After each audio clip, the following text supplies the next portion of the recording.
JJX student Chris Salazar returns to the mat against newcomer Tim Peterson. Tim Ferguson, sorry.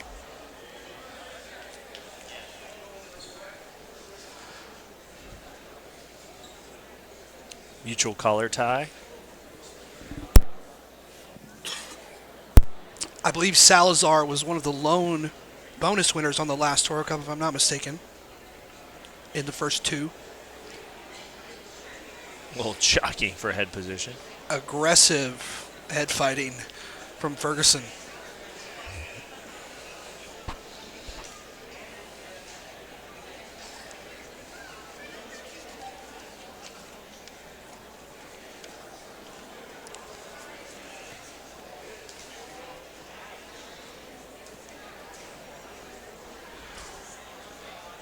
Underhook and overhook with the shoulder kind of tie.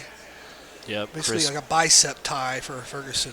Chris was forced to kind of stiff arm.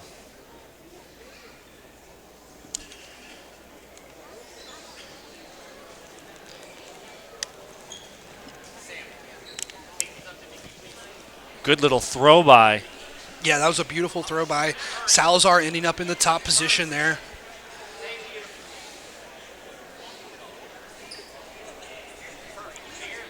Mr. Ferguson was content to play bottom position.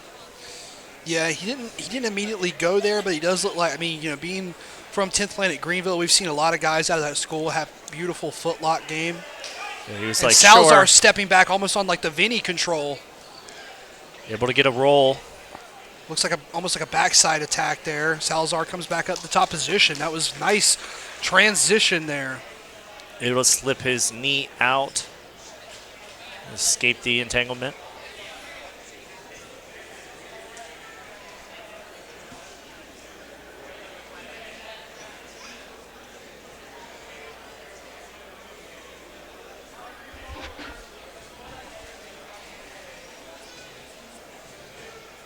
Salazar cuts through, but he's recaptured by Ferguson, who's looking at a lockdown look, but he's not going too heavy.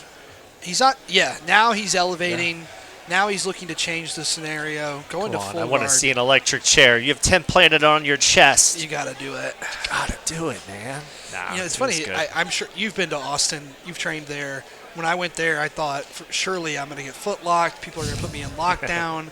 They're going to truck roll me. Everybody I went in there, they all wanted to wrestle. They all just wanted to wrestle me.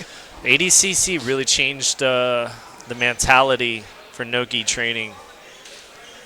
I mean, the price of entry into a lot of these brackets is still you have to have a dangerous sub to get you through the first 2 rounds. Right, yeah. And most of that's going to be leg locks. But yeah, wrestling will win those late rounds.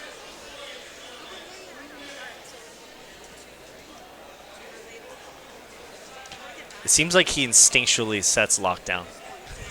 I'm in half guard. I'm supposed to set lockdown. That's probably, yeah, that's probably a response.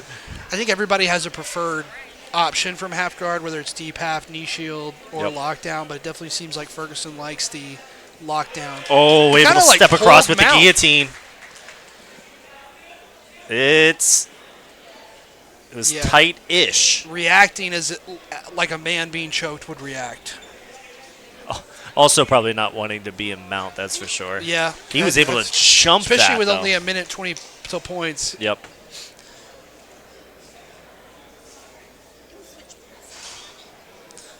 And that's the problem with that style. He was playing underhook, Mr. Ferguson was.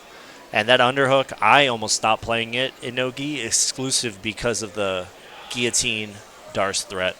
Yeah. It's tough to avoid that. Like if you let them touch your head at all, the threat is there. If somebody knows what they're doing, it's you're just giving it to them.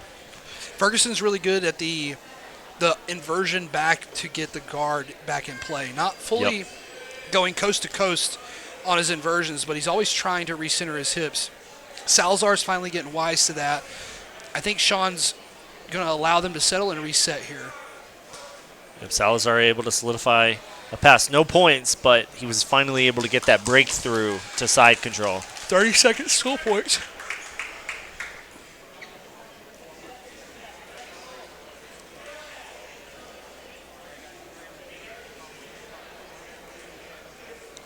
Salazar in a great position to put some points on the board. He could set a single hook and just kind of hold and wait for that 15 seconds.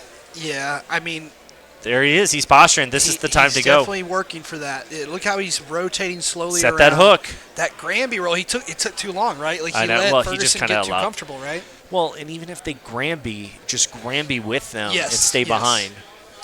But Yeah, that maintaining the chest to back connection through any means, or just staying behind them through any means, right? it takes a level of confidence to be able to do that, though, and especially if he's able to just to pass again, I guess.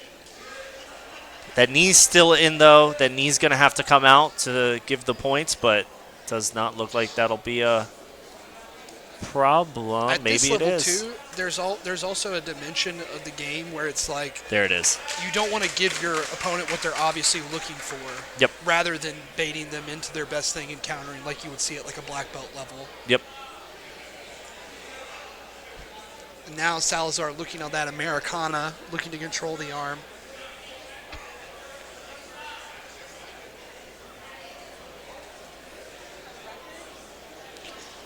Up 3-0. Chris can just think about getting to work now. Ferguson on a flashed that leg up there like he was thinking about a buggy choke. Ferguson able to turtle.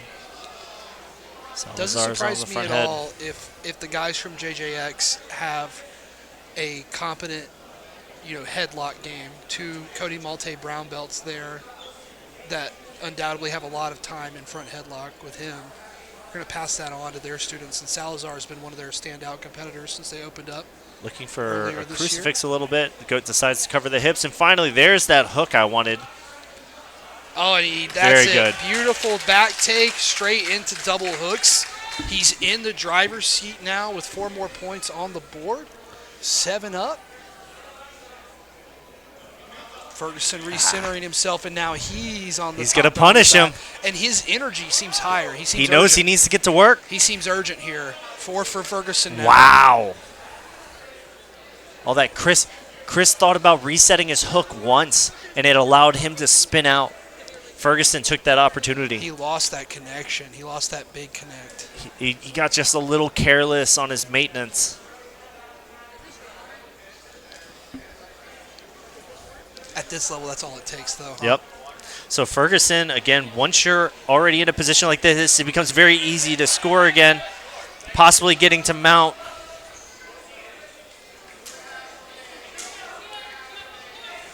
Chris Salazar really trying to make Can't it allow. work here. Great job by Ferguson not allowing that 2. Really close match here with 2 minutes to go. 120 seconds of thunder coming your way between these 2 guys. That's tough. Being on the back and not being able to rack up any more points is tough. It's because of how easy that can be sometimes to come on top to mount. Yeah. But Chris able to escape, now putting Ferguson on defense again. I'm sure Chris is like, I need a little more buffer knowing how quickly this guy can score. Salazar coming up from mount should solidify a very, very good lead for him. 11 points to 4. So a reversal and a sweep needed. A reversal and a position, rather, needed for the bottom player, Ferguson. Ferguson's going to need. Going straight for the front head. Ends up on bottom again. Whose hips and head is higher? Watch that, and you'll see who's going to come out in the scramble. Here comes the back take again. He's going to have to throw that choke on. He doesn't have much time. Salazar was too worried about getting height rather than defending the choke. He was focused on fighting the hands and came up really high and almost gave his neck away. But managed to save himself. Back goes to the mat. Now 8-14. Knee on belly and a back take. Look at him. Trying to set up knee. Yeah, he has He's to throw it. Going for it. He's throwing it. Yeah, Chris able to step over. Good work by Chris defending that position. Chris might be looking to punch through on this Vinny control. Yes. Ferguson needs to make something happen. Chris will just hang out here. Yeah, there's no motivation really for him to get urgent on the pass. Instead, he's going to set up saddle the long way.